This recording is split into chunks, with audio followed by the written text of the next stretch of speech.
Hello, everybody, and welcome to the Something Something podcast. And Larry, this is a special episode because it is an educational episode. You know It how? is. How? Sometimes when you're filming a movie, something goes wrong and you have to go back and do pickups. Like Hang on, Eric. Hey, Michael. Yes. Are you getting like that audio, the echo? No. Eric? Are you hearing an echo, or is it just me? I'm hearing a little bit of an echo. There's like a delay, right? Yeah. Is it Michael? Hey, are we on speaker by chance? Yeah. Oh, maybe that's what it is. Let me try it the other way. Yeah. I'm sorry. I'm really sorry that we had to get you on again. I apologize. Well, that's okay. Is that better?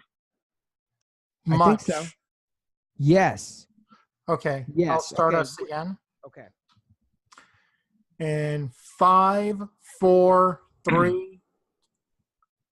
Hello, everybody, and welcome to the Something Something podcast. And Larry, today. Hello. Oh, wait. We didn't do it. Yeah, well, because we're getting right into the nitty gritty here. Okay. Good. Okay, this is a special episode because sometimes in filmmaking, you got to do this thing called reshoots. Oh. Now, a reshoot would be, I told Larry to wear a red shirt while we're filming, and he showed up with no shirt. In fact, no clothes. And I'm like, Larry, we're going to have to shoot around you. And we come back a week later, and hopefully Larry is wearing clothes this time and not on crystal meth. Do I? And then we do reshoots. We had on an amazing guest a few weeks ago, Michael Bowler. The thing is, our sound wasn't very good, and we had such a great time talking to him. We wanted to make sure you all could hear it. So, Larry, please introduce our guest. And now, speaking you from the the west coast of Los Angeles, California, here's Michael J. Bowler. Hi, Michael. Welcome back. Welcome back, Michael. Hi there. Hi, Larry. Hi, Eric. Good to be back. It's good to talk to you guys again. Excellent. This is what they call part two, right? Or part deux if it's French, you know. That's Exactly. right. That's right. So let's get into it, Michael. Now, you are a writer. You're a director. Are you an actor as well? I have done acting, yes. I was a theater major in college, and I acted in some plays and acted in some low-budget films. So, very nice. Very nice. And I know that after talking to you and reading your bio, let's talk about since Eric and I do like filmmaking, and obviously you're an author and you have a new book that you'd like to talk about, but I'd like to talk to you about filmmaking, because I think Eric will agree with this, that every filmmaker can learn something from another filmmaker. And so can you talk a little bit about being a director and a writer and producer and director? And what was that like for you? What was your first project that you directed? Well, the first project I directed was really the third film that I made with a couple of friends of mine that we all graduated from film school at Loyola Marymount University out here in LA. And we decided we couldn't, we didn't have any contacts to get into the industry where, we could actually do anything for real. So we decided, well, we would just make our own low budget horror films because we all liked horror films.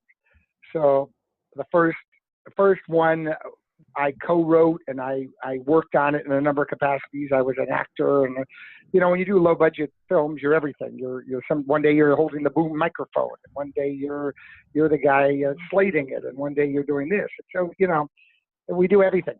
But the third film that we made was called Hell Spa, and I co-wrote it and I directed that one, and also produced it. You know, and it's become something of a which surprised me, of a cult classic. I'm finding out. You know, we're on the internet and on YouTube, and some very young man who just graduated high school a couple of years ago contacted me, and he's anxious to restore it. He wants to put it back out on DVD and make it look as good as it could possibly be. And he said there's a huge following for this movie, and you know, you can't find the old VHS tapes anywhere. They go for thousands of dollars, and I'm like, wow, okay. Very cool. Very cool. Now, it says also, and I want to talk about this because Eric is, and I like horror, but Eric lives and breathes and You don't like horror. You're lying. No. See, okay, so I watch horror like this, and if you guys could see me, I have like both my hands covering my eyes with like a little peephole between my fingers, and my daughter will attest to that. But Eric loves horror. He like I said, he lives it, he breathes it, he eats it, he sleeps it. I think he bathes in it too. I do. But,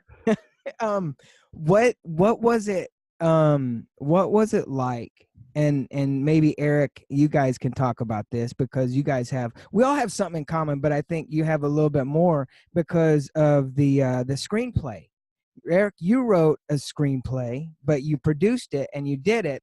But what's it like to be able to see your screenplay come to life? It's one of the greatest feelings in the world.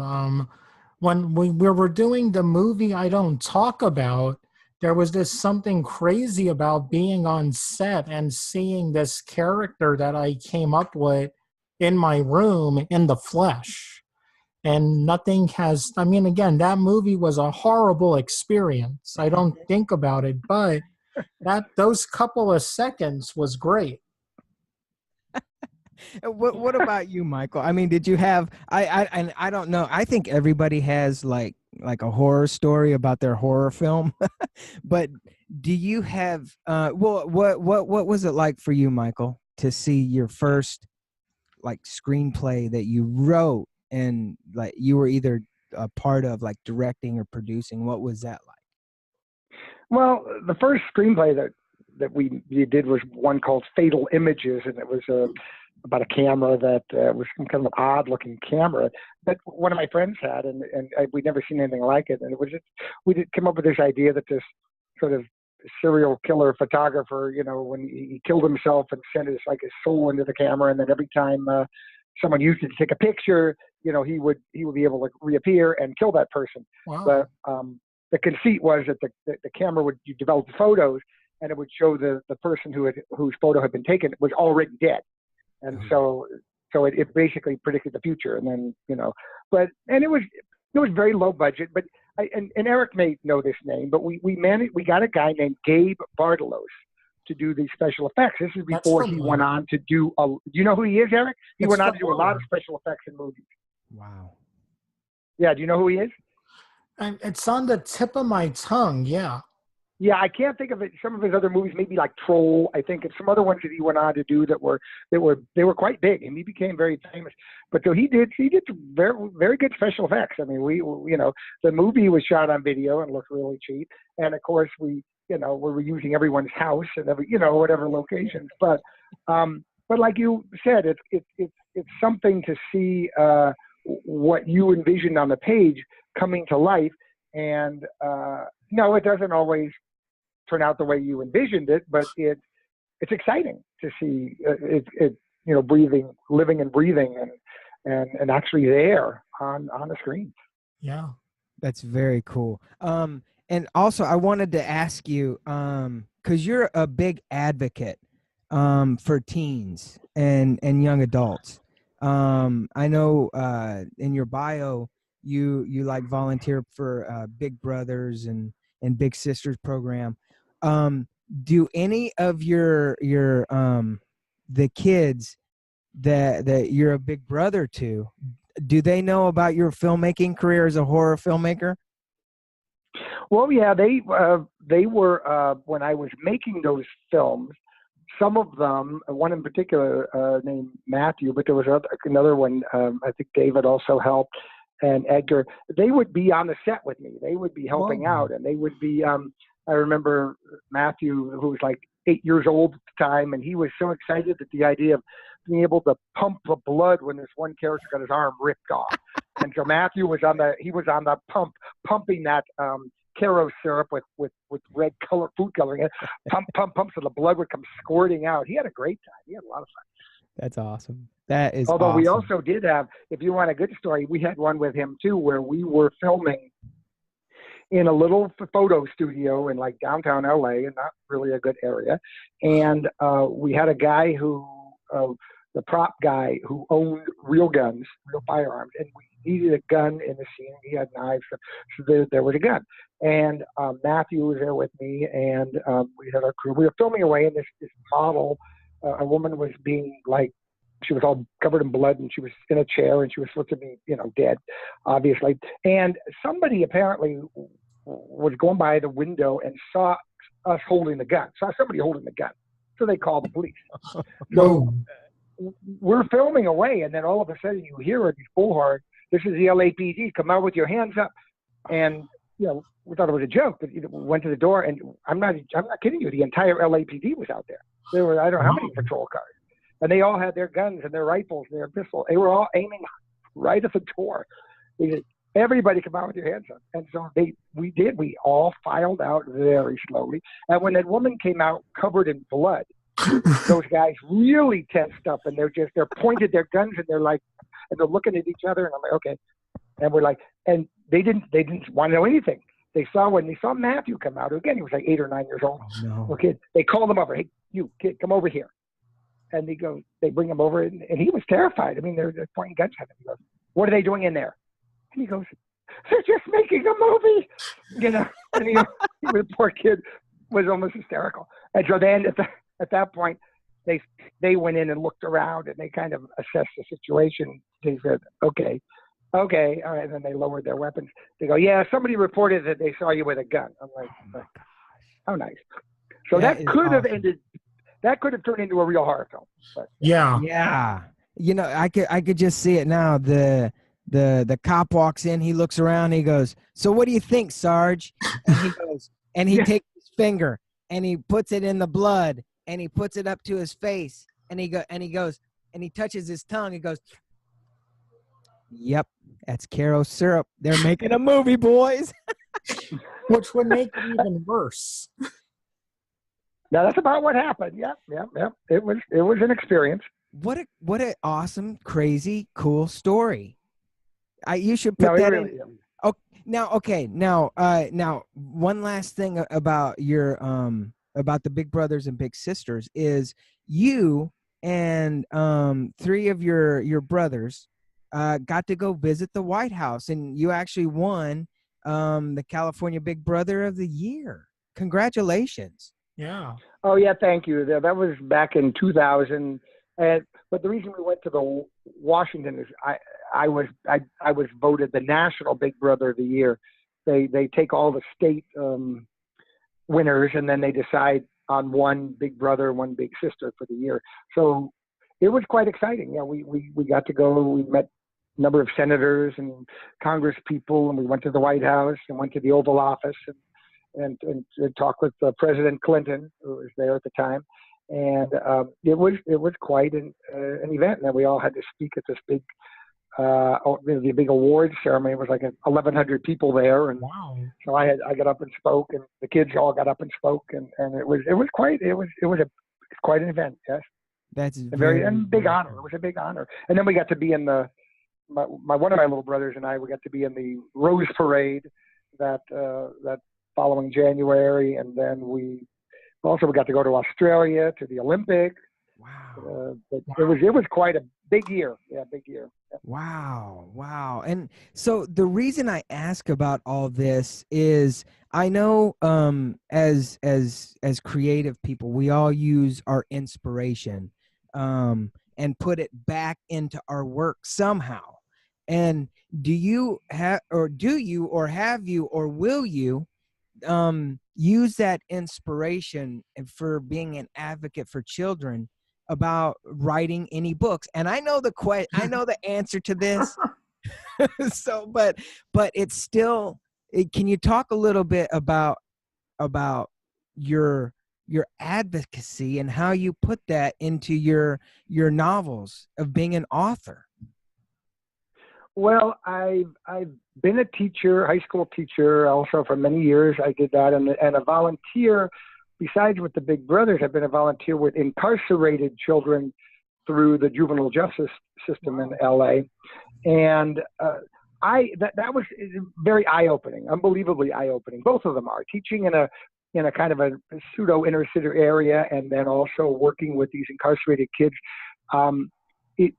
It opened my eyes to a lot of issues in society that a lot of people don't see, as far as especially regards of the children or the teenagers that don't fit the mold, as it were. They're not those assembly line kids that do everything they're supposed to do in school, and then they go on to do a job or to college, and everything is, exactly the way that society would like them to be programmed. So what we do is we kick them to the curb, or we lock them up, we kick them out of school, and then we say they are broken, they are the problem, rather than the expectations of society are the problem, because they expect everybody to be the same, which is ridiculous. So those are the characters that I write about in my books. I write about kids that I have taught. I mean, those kinds of kids. And a lot of the kids that I know that I work with in juvenile hall, who are gang members, who were homeless, who were gay, who were, I mean, you name, insert group that does not fit in, and I've worked with all of them. So yeah, and that's what I write about. Those are the kind of characters who populate my stories.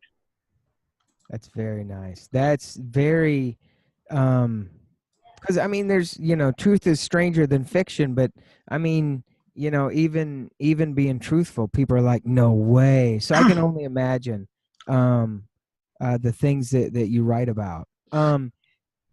So tell us about the Children of the Night series, and that is Night, Kighg. Oh, yeah, yeah.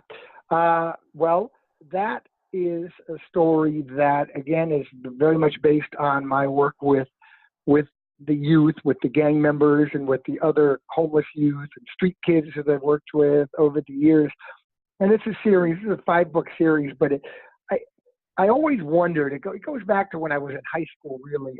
One of my favorite books was The Once and Future King by T.H. White, and it was about King Arthur. Good book. It's a great book, and it told the whole Arthurian story, but then, it also left out open-ended at that promise that he would come back at some time in the future when Britain needed him most. It just occurred to me that, okay, I'm writing this book about youth, and I need a way to try to unite all these street kids and these gang members who are always fighting with each other, because, it's kind of like survival of the fittest on the street. But to unite all that energy and turn it to something positive toward making their communities better, making the city better, rather than just basically playing into the hands of the police and the power brokers by, oh, see, they're troublemakers, and we can lock them up, and we can. But my dilemma was, well, who could unite all of these kids, because they really don't get along. And that was one of the things I learned, about King Arthur, is that there were all these warring tribes in Britain, and he united all of them and under one banner, and then he had them put into play his philosophy of using might for right. Instead of using their might to do something wrong, they're going to use all of their strength and their might to do what's right. And so that's where it gave me the idea of what if King Arthur appeared in Los Angeles in the present day and set about creating a new round table, as it were, of knights, utilizing all of these kids, all of this youthful energy that the society has thrown away. and has said these kids are not of any value, and he teaches them that they are of value, and they literally do sort of transform the city. And it's an unusual idea, I guess. It's kind of odd. I guess it's what they used to call a high concept idea in Hollywood. But I don't know if they have high concept ideas in Hollywood anymore. That's all they have no, now is no, high not really. concept. Not really, not really. I mean, But I don't know. Nowadays, they're all just like what do you call it? Retreads and remakes and reboots and all that kind of stuff. Yeah. But, yeah. very rarely do they do a part 2, but we do. There you go. Hey, how many books do you have on your your very wonderful and prestigious resume? Well, I have 9 total in print, and there's 5 of those, and then there's a 6th one that's a tie-in to that series. And I do have for Eric, I do have a horror book that Okay. that I that one I did something unusual. I try to put different characters in there, and in that one I utilized kids with disabilities that I taught for many years too, because I taught kids with disabilities. So all of the main protagonists have a disability. Most of them can't read very well, so they have to solve this mystery. And there's murders are happening. They can't read, so that takes away that component of being able to solve. And what is the name of that book?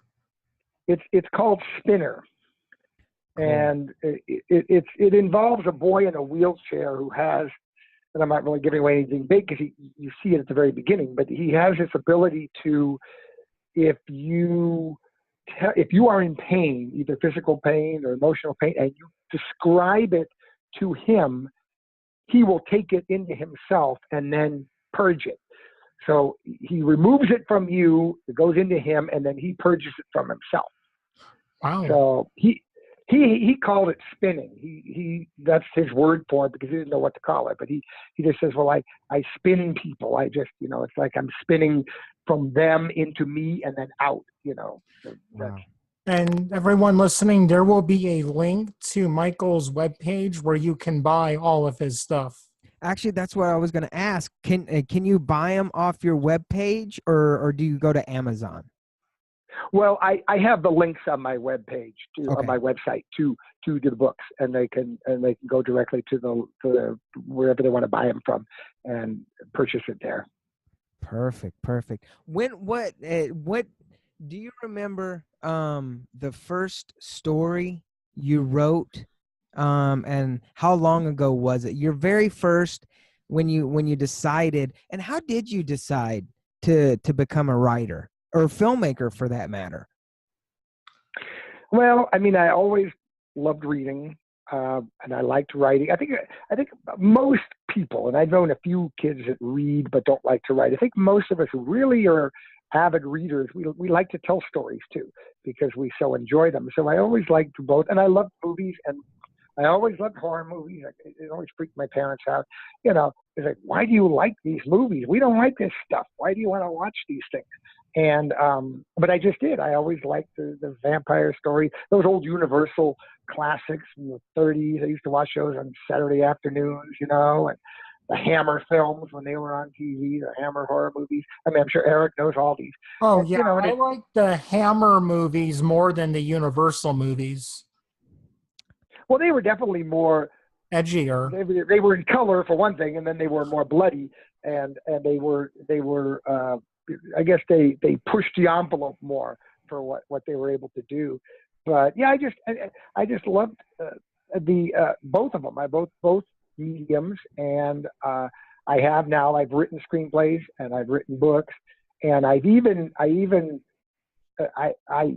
originally, which is kind of weird, the Spinner book originated as a screenplay, but then I changed it substantially when I turned it into a novel, and then I adapted my novel into a screenplay again, and that was quite interesting. I think it's easier to go from screenplay to novel, but then it's hard to adapt certain things to the screen. And I don't know if Eric's ever tried adapting a book or a story he wrote and then make it into a script, because obviously everything has to be visual on the screen. There's nobody thinking about anything. You can't just provide information to the reader or the viewer. It's just all got to be there, and that makes it's challenging. Yeah. I tell you, Michael. But before we wrap up, I have to tell you, I'm a little inspired Amen. by you, and the things that you've accomplished and are doing. There's a lot of people that talk about doing a lot of stuff, but you're actually doing it. I mean, you're out there, you're writing books, you're selling books, you have them.